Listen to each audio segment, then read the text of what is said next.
Fake Steam game item. These items could be listed on the Steam market hoping someone would buy it, or could be used in trade offers to fool the target. Most recently we saw this scam in a game called Plumber's Legacy, where they made the items look exactly like CS2 knives. Impersonation. This is scammers creating fake accounts on X, Facebook, Discord and so long to use a reputation like Sparkles for you to go first. I even have a couple of my own scammers in my Discord, which I'll link in the description, and they go around wanting to get people to buy a trading strategy where they promise crazy return on investments, so definitely be aware of that. Phishing and API scams. API scams are probably the most dangerous scam out there. So many people have been fooled by this. It usually involves you getting contacted by a scammer and him sending a link to a fake site. If he asks, for example, if you'd want to be the fifth man on his team where you can win prizes or something, it's most definitely a scam. Or it involves you clicking onto the wrong URL when you Google a site. If you suspect you've been hit by this, I'll leave a link to a guide in the description of how to get rid of it.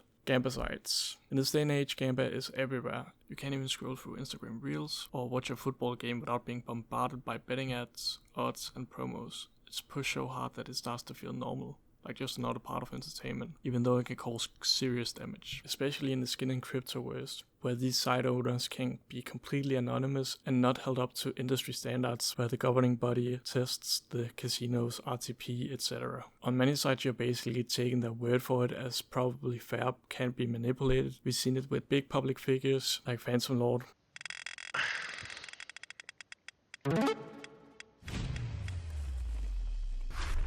So why wouldn't some anonymous scum do the same? Social engineering. Now, social engineering is a scam that relies on psychological manipulation. This could be by convincing a new user that they are a Valve employee, like this guy going the extra mile to look like he has some extra power within the Steam app. Trade swapping scams. These are not so common in the modern day and age, but you should still be aware. Let's say you negotiate a trade with someone and you agree on a FN AK Vulcan, but the scammer pulls out a minimalware AK Vulcan from a storage container and puts that in the trade instead. Now Valve added the 7-day trade reversal update, so it's really not common anymore, but still you probably should look out for it. Sharking. So let's say you are very new to the CS2 trading industry and you open a couple of cases. You end up getting really lucky by unboxing a M9 doubler. You're so excited for that, and you end up asking some guy you know who knows a bit more about trading if he wants to buy it. Now he knows that this isn't just an M9 doubler worth 1300 euros on the Steam market, but a special finished M9 Ruby worth over 8000 euros in real cash. But he doesn't tell you that and gives you the 1300 euro that Steam says it's worth. So you're basically preying on someone not knowing a lot about the market. Now I've seen sharking be debated if it's a scam or just really bad ethics, but in my opinion, in a case like that, it's definitely a scam. Now I would never go, for example, and bid like 70% buff when I know you can easily get 90% buff,